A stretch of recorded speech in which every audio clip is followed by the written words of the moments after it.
Hello guys, तो कैसे आप लोग। स्वागत करता हूँ आपका हमारे YouTube चैनल में जावास्क्रिप्ट ट्यूटोरियल की 8th वीडियो के साथ। लास्ट वीडियो में हमने कंडीशनल स्टेटमेंट के बारे में बात करी थी, जिसमें हमने इफ एल्स का यूज करा था और स्विच स्टेटमेंट से देखा था कि पहले से ही कंडीशन पता हो तो किस तरह से हम स्विच स्टेटमेंट का यूज करते हैं। आज की वीडियो में हम लूप्स के बारे में देखेंगे, जिसमें हम फॉर लूप, व्हाइल लूप के बारे में बात करेंगे और किस तरह से हम जावास्क्रिप्ट में फॉर लूप और व्हाइल लूप को यूज करते हैं उसके बारे में देखेंगे। वीडियो स्टार्ट करने से पहले बताना चाहता हूँ, अगर अभी तक आपने हमारे चैनल सब्सक्राइब नहीं किया तो जल्दी से जाकर हमारे चैनल सब्सक्राइब करके बेल नोटिफिकेशन को ऑन कर दीजिए, ताकि चैनल पे आने वाले अपडेट आपको सबसे पहले मिल सके। तो चलिए गाइस, आज की हमारी वीडियो अब स्टार्ट करते हैं। हाँ तो गाइस, आप देख सकते हैं यहाँ पे हम हमारे वीएस कोड में आ चुके हैं। वीएस कोड में आने के बाद मैंने यहाँ पे एक नई फाइल क्रिएट कर ली है, जिसका नाम है जावास्क्रिप्ट ट्यूटोरियल #6। और इसमें मैंने एक एक्सटर्नल जावास्क्रिप्ट की फाइल यहाँ पे स्क्रिप्ट टैग में ऐड कर दी है, जो हमारी एक्सटर्नल जावास्क्रिप्ट की फाइल ये रही। और जो हमारा जो प्रोजेक्ट है, जो ये फाइल है एचटीएमएल की, वो मैंने यहाँ पे लाइव सर्वर के थ्रू ओपन कर दी है। तो आप देख सकते हैं हमारी जो फाइल है वो यहाँ पे लाइव सर्वर के थ्रू ओपन हो गई है। और यहाँ पे मैं कंसोल डॉट लॉग करके आपको दिखा देता हूँ, स्क्रिप्ट फाइल है वो सही से काम कर रही है। तो यहाँ पे जैसे मैं हेलो लिखता हूँ तो आप देख सकते हैं हमारे जो लाइव सर्वर वाला विंडो है ब्राउजर का, उसमें यहाँ पे कंसोल में हेलो हमारे पास यहाँ पे प्रिंट हो गया। तो हम आज की वीडियो में हम जावास्क्रिप्ट के लूप्स के बारे में बात करेंगे, और हम जावास्क्रिप्ट में टोटल 5 लूप्स के बारे में बात करेंगे, जिसमें से फर्स्ट वाला लूप है फॉर लूप, दूसरा है व्हाइल लूप, उसके बाद तीसरा है डू व्हाइल लूप, चौथा है फॉर इन लूप और फिफ्थ है फॉर ऑफ लूप। जो ये लास्ट के जो लूप है फॉर इन लूप, ये एरे और डिक्शनरी के इटरेशन के लिए यूज किए जाते हैं, और ये थोड़े एडवांस वाले लूप के टॉपिक है। ऊपर के जो 3 है फॉर व्हाइल और डू व्हाइल, ये सिंपली यूज किए जाते हैं, और जो फोर्थ और फिफ्थ है ये स्पेसिफिकली एरे और डिक्शनरी के की और वैल्यू को प्रिंट कराने के लिए यूज किए जाते हैं। तो सबसे पहले हम देख लेते हैं फॉर लूप के बारे में। तो सबसे पहले यहाँ पे मैं बात करूंगा फॉर लूप के बारे में। तो उसके लिए मैं क्या करूंगा, अगर मैं यहाँ पे मुझे क्या करना है, मुझे कंसोल डॉट लॉग में मेरा एक मैसेज प्रिंट कराना है, जिसमें मेरे को लिखना है सब्सक्राइब, और सब्सक्राइब लिखना है। तो अगर मैं चाहता हूँ, जैसे मैंने यहाँ पे कंसोल डॉट लॉग में एक बार सब्सक्राइब लिख दिया, तो मेरे यहाँ पे कंसोल में यहाँ पे सब्सक्राइब एक ही बार लिखा। अब मैं चाहता हूँ कि जो ये मेरा सब्सक्राइब है, ये 10 टाइम्स मेरा यहाँ सब्सक्राइब लिखा हुआ आइकन। तो एक ही मेथड ये हो सकता है कि मैं ये जो कंसोल डॉट लॉग वाला मैसेज है 10 टाइम्स यहाँ पे कॉपी पेस्ट कर दूँ। तो आप देख सकते हैं यहाँ पे हमारा 10 टाइम्स सब्सक्राइब वाला मैसेज यहाँ पे शो हो गया। अगर ये आपको नहीं करना है, तो इसके लिए हमारे पास जावा स्क्रिप्ट के इनबिल्ट मेथड होते हैं, उसमें से एक मेथड है फॉर लूप। तो इसके लिए करना पड़ेगा, इसके लिए हमें सबसे पहले फॉर लिखना पड़ेगा, जो फॉर लूप को स्टार्ट करने का एक कीवर्ड है। उसके बाद आपको ब्रैकेट्स का यूज करना पड़ेगा, सर्कुलर वाले। उसके बाद उस ब्रैकेट के अंदर आपको एक वेरिएबल इनिशियलाइज करना पड़ेगा आई नाम का, और उसकी वैल्यू आप लोगों को रखनी पड़ेगी 0, यानी आई की वैल्यू आपको 0 रखनी पड़ेगी। उसके बाद आप कहाँ तक उस लूप को चला जाते हैं, यानी लूप की एंडिंग वैल्यू क्या होगी। तो हमको यहाँ पे हमारा जो सब्सक्राइब वाला बटन है वो 10 टाइम्स प्रिंट करना है। तो अगर हमें यहाँ पे कंडीशन रखनी पड़ेगी, आई की वैल्यू जो होगी वो 10 टाइम्स होगी, 10 से छोटी होनी चाहिए, और आई की जो वैल्यू है वो आपको यहाँ पे इंक्रीमेंट कराना है। तो यहाँ पे आई प्लस प्लस लिख रहा हूँ, और उसके बाद हमारा जो भी मैसेज है वो यहाँ पे हमारा कंसोल डॉट लॉग मैंने यहाँ पे कर दिया है। और अगर मैं यहाँ पे हमारे जो इस इंडेक्स जो जीएस फाइल को यहाँ पे सेव करता हूँ, तो आप देख सकते हैं जो हमारा सब्सक्राइब वाला मैसेज है वो यहाँ पे 10 टाइम्स कंसोल में प्रिंट हो गया है। 10 टाइम्स यहाँ पे हमारा सब्सक्राइब वाला मैसेज प्रिंट हो गया है। तो आप फॉर लूप का यूज करके जो भी फॉर लूप के अंदर कंडीशन है वो यहाँ पे स्टेटमेंट लिख सकते हैं, और जो भी आप स्टेटमेंट फॉर लूप के अंदर लिखेंगे वो स्टेटमेंट आपका यहाँ पे प्रिंट हो जाएगा, और जो भी आप फंक्शनैलिटी प्रोवाइड करना चाहते हैं वो फंक्शनैलिटी अप्लाई हो जाएगी। तो यहाँ पे 10 की जगह अगर मैं 11 लगता हूँ, अगर यहाँ पे 10 की जगह मैं 11 लिखता हूँ, तो यहाँ पे हमारा सब्सक्राइब वाला बटन 11 आ जाएगा। और अगर यहाँ पे आप आई की वैल्यू आप 1 की जगह 2 भी इंक्रीमेंट कर सकते हो। अगर मैं यहाँ पे I is equals to I plus 2 कर देता हूँ, तो आप देख सकते हैं कि यहाँ पे हमारा सब्सक्राइब वाला मैसेज सिर्फ 5 बार प्रिंट हो रहा है, क्योंकि 0 से लेकर 10 तक आई की वैल्यू हर 2 बढ़ती जा रही है, यानी पहले 0। तो यहाँ पे आप चेक कर सकते हैं कि आई की वैल्यू किस तरह से बढ़ रही है। तो कंसोल डॉट लॉग में मैंने आई को अभी प्रिंट करा दिया। तो आप देख सकते हैं सबसे पहले 2 0, फिर वहाँ पे 2 इंक्रीमेंट होता है 2, फिर 2 में वापस 2 प्लस होके होता है 4, 4 में वापस 2 प्लस होते हैं 6, 6 में वापस 2 प्लस होगा तो यहाँ पे हो जाएगा 8। तो इस तरह से आप आई की वैल्यू आपके अकॉर्डिंग इंक्रीमेंट करा सकते हैं। तो वापस मैं यहाँ पे आई प्लस प्लस कर देता हूँ, तो आप देख सकते हैं वापस यहाँ पे हमारे 0 1 2 3 4 9 तक आ गया, और यहाँ पे हमारे टोटल 10 मैसेजेस यहाँ पे प्रिंट हो गए हैं। इसमें आप एक कंडीशन फॉर लूप के अंदर आप कंडीशन यूज कर सकते हैं, जैसे मैं यहाँ पे एक इफ वाली कंडीशन यूज कर रहा हूँ, इफ आई परसेंटेज 2। तो यहाँ पे परसेंटेज आप क्वेश्चन को फाइंड करने के लिए यूज करते हैं। अगर यहाँ पे मैं लिखता हूँ आई परसेंटेज 2 इज इक्वल टू 0, और उसके बाद यहाँ पे कंसोल डॉट लॉग कराता हूँ, तो आप देख सकते हैं यहाँ पे कंसोल डॉट लॉग में आप देख सकते हैं कि अगर आई डिवाइडेड बाय 2 अगर 0 होगा, तो यहाँ पे हमारा सिर्फ प्रिंट होगा, जो भी हमारी वैल्यू है तभी प्रिंट होगी जब हमारा आई डिवाइडेड बाय 2 0 होगा। ये वाली जो इफ कंडीशन मैंने यूज करी है वो इफ कंडीशन हमारी, तो यहाँ पे जो मैंने इफ कंडीशन यूज करी ये वो इफ कंडीशन यहाँ पे इवन नंबर को फाइंड आउट करने के लिए यूज़ किया जाता है। और इसी के साथ मैं आपको बता देता हूँ कि ऑड नंबर को फाइंड आउट करने के लिए आपको इसी के साथ ऑड नंबर को आपको फाइंड आउट करना है कि ऑड नंबर क्या है, तो यहाँ पे सिंपली मैंने इज इक्वल टू यूज़ करा है, उसकी जगह आप एक नॉट का नॉट ऑपरेटर यूज़ कर दीजिए। तो आप देख सकते हैं अब हमारे 0 से लेकर 10 के बीच जितने भी ऑड नंबर है वो यहाँ पे हमें शो हो रहे हैं, 1, 3, 5, 7, 9। तो इस तरह से आप इवन और ऑड नंबर को फॉर लूप में प्रिंट करा सकते हैं।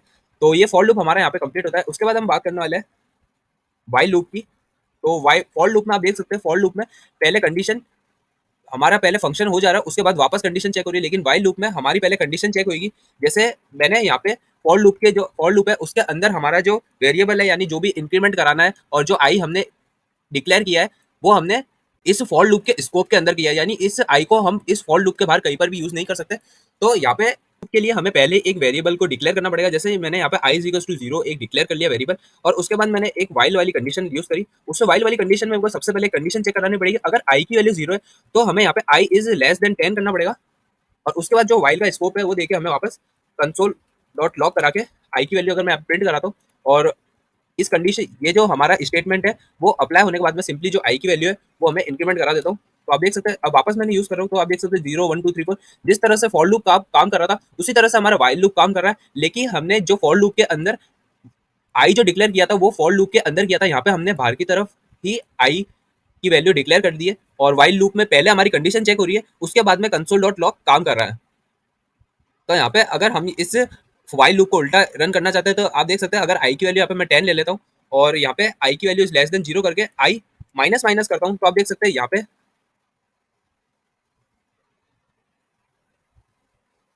यहाँ पे हमारी उल्टी काउंटिंग यहाँ पे स्टार्ट हो गई है 10, 9, 8, 7 से लेके 1 तक। और अगर यहाँ पे मैं इज इक्वल्स टू यूज करता हूँ तो आप देख सकते हैं यहाँ पे हमारा जीरो भी काउंट हो रहा है, क्योंकि जो हमने लास्ट वाली कंडीशन यूज करी थी उसमें अगर आई की वैल्यू 0 से बड़ी होनी चाहिए, यानी 0 यहाँ पे काउंट नहीं हो रहा था। लेकिन अगर यहाँ पे मैं इजिकल्स टू भी यूज करता हूँ तो यहाँ पे आई से बड़ी तो होनी चाहिए, लेकिन यहाँ पे 0 भी हमारा काउंट हो रहा है। तो इस तरह से वाइल लूप का आप यूज कर सकते हो।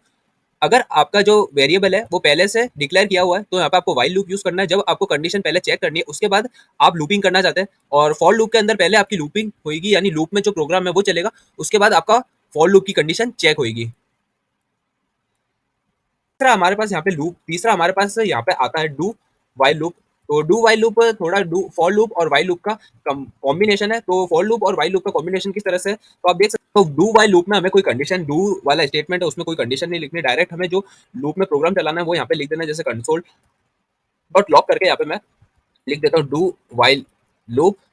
और उसके बाद क्या करना, उसके बाद जो भी हम वेरिएबल डिक्लेयर करना चाहते हैं, जैसे हम मुझे आई यहाँ पे डिक्लेयर कर दूंगा तो आई की वैल्यू यहाँ पे लिख दी, और इसके बाद एक वाइल लूप क्रिएट करना है और उसके अंदर आपको आई की जो कंडीशन है वो यहाँ पे यूज करनी है। जैसे आई की कंडीशन में ले रहा हूँ आई इज लेस देन 10, तो यहाँ पे मैंने आई इज लेस देन 10 कर दी, और यहाँ पे आई की वैल्यू मैंने डिक्लेयर कर दी आई इज इक्वल टू 0, और यहाँ पे आई प्लस प्लस। तो आप देख सकते हैं यहाँ पे हमारा डू वाइल लूप जो है वो यहाँ पे सक्सेसफुली काम कर रहा है। मैंने यहाँ पे एक लेट करके आई की वैल्यू वेरिएबल को यहाँ पे डिक्लेयर कर दिया। जब आई की वैल्यू सबसे पहले 0 है, उसके बाद सिंपली यहाँ पे डू वाला लूप हमारा काम कर रहा है जिसमें कंसोल डॉट लॉग प्रिंट हो गया, और यहाँ पे जो आई है वो आई इंक्रीमेंट होके यहाँ पे वाई लूप में आई की कंडीशन चेक होगी, और ये वाला लूप यहाँ से लेके यहाँ तक काम कर रहा है। इस तरह से यहाँ पे डू वाई लूप हमारा काम करता है जावास्क्रिप्ट में। उसके बाद जो फोर्थ वाला आता है उसके लिए मुझे यहाँ पे एक डिक्शनरी का क्रिएट करना पड़ेगा, और जो फोर्थ वाला लूप आता है उसका नाम है फॉर इन लूप। और उसके लिए मुझे क्या करना होगा, उसके लिए मुझे एक डिक्शनरी क्रिएट करनी पड़ेगी। तो एक मैं डिक्शनरी क्रिएट कर देता हूँ, let name is equal to, और डिक्शनरी के लिए यहाँ पे मैंने कर्ली ब्रेसेस का यूज किया है। अगर आपको जावास्क्रिप्ट में एक डिक्शनरी क्रिएट करनी है, डिक्शनरी क्या होती है, डिक्शनरी की और वैल्यू के पेयर की एक लिस्ट होती है, एक एरे होती है, यानी एक ऐसी एरे जिसमें इंडेक्स नहीं होती है, एक की होती है और उसकी एक वैल्यू होती है। जैसे यहाँ पे मैं कर रहा हूँ, जैसे मैं यहाँ पे एक नेम नाम का डिक्शनरी क्रिएट कर रहा हूँ, और उसमें मैं एक यूजर का डेटा को एंटर करूंगा जिसमें उसका सबसे पहले एक की होगी नेम, और नेम में उसका नेम आ जाएगा, जैसे मैं यहाँ पे नेम लिख देता हूँ। और उसके बाद सेकंड उसकी फील्ड होगी एज, एज में उसकी एज आ जाएगी। और उस और उसके चैनल का यहाँ पे मैं एक चैनल नाम की फील्ड बना देता हूँ, और यहाँ पे हमारे चैनल का नाम लिख देता हूँ। तो चैनल का नाम हमारा है, चैनल के लिए क्या लिख रहा हूँ, यहाँ पे सिंपली सब्सक्राइब लिख देता हूँ मैं। तो इस तरह से मैंने एक नेम नाम का वेरिएबल क्रिएट कर दिया। अगर मैं यहाँ पे कंसोल डॉट लॉग करके टाइप टाइप ऑफ नेम यहाँ पे प्रिंट कराता हूँ, तो आप देख सकते हैं यहाँ पे हमारा एक ऑब्जेक्ट यहाँ पे शो हो रहा है, यानी ये जो नेम है वो एक ऑब्जेक्ट है, यानी एक डिक्शनरी है। तो यहाँ पे क्या करना पड़ेगा, यहाँ पे एक मुझे फॉर लूप फॉर इन वाला लूप यूज करना पड़ेगा। तो यहाँ पे अब मैं एक फॉर इन वाला लूप यूज करूंगा, जिसमें क्या करूंगा, मैं सबसे पहले फॉर कीवर्ड लिखूंगा, उसके अंदर मुझे एक वेरिएबल इनिशियलाइज़ करना पड़ेगा। जैसे मैंने एक वेरिएबल इनिशियलाइज़ किया i नाम का, उसके और मुझे उस i के बाद में इन लिखना पड़ेगा और हमें लूपिंग किस चीज़ के अंदर करानी है, तो हमारा जो ऑब्जेक्ट का नाम है, तो यहाँ पे हमारा ऑब्जेक्ट का नाम है नेम। तो यहाँ पे मेरे गलती होगी, यहाँ पे मैंने नेम 2-2 बार लिख दिया, तो यहाँ पे मैं क्या करूँगा, यहाँ पे मैं लिखूँगा यूज़र, यूज़र लिख देता हूँ और ऑब्जेक्ट यूज़र के नाम से बनाता हूँ। तो यहाँ पे यूज़र जो हमारा ऑब्जेक्ट है, उसको सिंपली इनके बाद में यहाँ पे ऑब्जेक्ट का नाम लिख दूँगा और उसके बाद यहाँ पे कर्ली ब्रेसेस का यूज़ करके कंसोल डॉट लॉग करके सिंपली आई की अगर मैं यहाँ पे वैल्यू प्रिंट कर रहा हूँ, तो आप देख सकते हैं जो हमारा यूज़र की जितनी भी की थी, वो यहाँ पे हमें शो होगी। तो यहाँ पे नेम, एज, चैनल, ये तीनों चीज़ यहाँ पे हमें शो होगी और अगर इस की के साथ में मुझे उसकी वैल्यू भी यहाँ पे प्रिंट करानी है, तो मेरे को यूज़र लिखना पड़ेगा और उसके बाद स्क्वायर ब्रैकेट्स के अंदर आई की वैल्यू आई लिखना पड़ेगा। तो इसके साथ क्या होगा, यूज़र की जो की होगी उसकी वैल्यू यहाँ पे हमें शो हो जाएगी। तो जैसे आप देख सकते हैं यहाँ पे नेम के आगे हमारा नेम आ गया, एज के आगे एज आ गई, चैनल के आगे हमारा सब्सक्राइब आ गया। तो इस तरह से आप फॉर इन लूप ऑब्जेक्ट के ऊपर यूज़ कर सकते हो, यहाँ पे ऑब्जेक्ट के ऊपर यूज़ कर सकते हो। और अब मैं आपको फॉर इन लूप एरे के ऊपर किस तरह से यूज़ करना है वो बता देता हूँ। जैसे एक एरे मैं यहाँ पे क्रिएट कर देता हूँ और एरे के लिए क्या करूँगा, एक लेट माई एरे इज़िकल्स टू, तो यहाँ पे एक लिस्ट क्रिएट कर देता हूँ जिसमें मैंने यूज़र के नाम लिख देता हूँ काफ़ी सारे। तो यहाँ पे एक नाम मैं यश लिख दिया, मोहित लिख दिया और एक नाम यहाँ लग दिया, यहाँ नाम लिख दिया और यहाँ पे मैंने 3 नाम लिख दिए यहाँ पे। और तो यहाँ पे मैंने एक एरे क्रिएट कर दिया और इस बार मैंने फॉर इन के अंदर एरे वाला यूज़ करूँगा। तो यहाँ पे मैंने सबसे पहले जो ऑब्जेक्ट के ऊपर फॉर इन लूप क्रिएट किया था, वो यहाँ पे कमेंट आउट कर देता हूँ।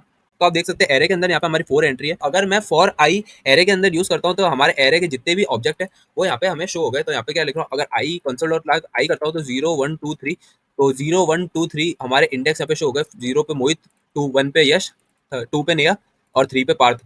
और अगर आपको इसकी वैल्यू भी चाहिए, माय एरे लिखना पड़ेगा और उसके बाद आपको स्क्वायर ब्रैकेट्स यूज़ करके आई लिखना है। तो जैसे आप इसको सेव करोगे, तो आप देख सकते हैं हमारे इंडेक्स और उसकी वैल्यू साथ में पेयर में यहाँ पे हमें शो हो गई है। तो अब मैं यहाँ पे इसको भी कमेंट आउट कर देता हूँ और अब हम बात करेंगे फॉर ऑफ लूप की।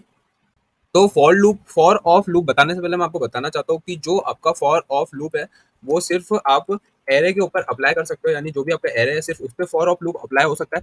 तो फॉर ऑफ लूप को आपका सिंटेक्स होगा, फॉर सबसे पहले आपको फॉर लिखना पड़ेगा, उसके बाद आपको यहाँ पे एक आई नाम से वेरिएबल इनिशियलाइज करना पड़ेगा। आप कुछ भी नाम से वेरिएबल इनिशियलाइज कर सकते हैं, जैसे इस बार मैं यहाँ पे जे नाम से एक वेरिएबल इनिशियलाइज कर रहा हूँ। उसके बाद मैंने यहाँ पे फॉर इन में यहाँ पे आई के बाद में इन लिखा, तो यहाँ पे मैं जे के बाद ऑफ लिख देता हूँ और यहाँ पे हमारे एरे का नाम लिख देता हूँ। तो यहाँ पे एरे का नाम है माई एरे और यहाँ पे कर्ली ब्रेसेस लग के हमारे जो कंडीशन है वो यहाँ पे लिख देता हूँ। अब लिख देख सकते हैं यहाँ पे मैं कंसोल डॉट लॉग आई करा रहा हूँ और इनके अंदर जब मैंने एरे के ऊपर इटरेशन कराया था और कंसोल डॉट लॉग आई करा था, तो हमारे जो एरे है उसके इंडेक्स की वैल्यू हमारे शो हो रही थी। लेकिन अगर मैं फॉर ऑफ लूप यूज करता हूँ और कंसोल डॉट लॉग में जे की वैल्यू यहाँ पे प्रिंट कराता हूँ, जे की वैल्यू यहाँ पे हमें प्रिंट करा देता हूँ, तो इस बार हमारी इंडेक्स की वैल्यू नहीं आएगी और डायरेक्ट जो हमारे एरे के अंदर वैल्यू है, जैसे मोहित, यश और नेहा और पाथ, वो डायरेक्ट यहाँ पे शो हो जाएगी।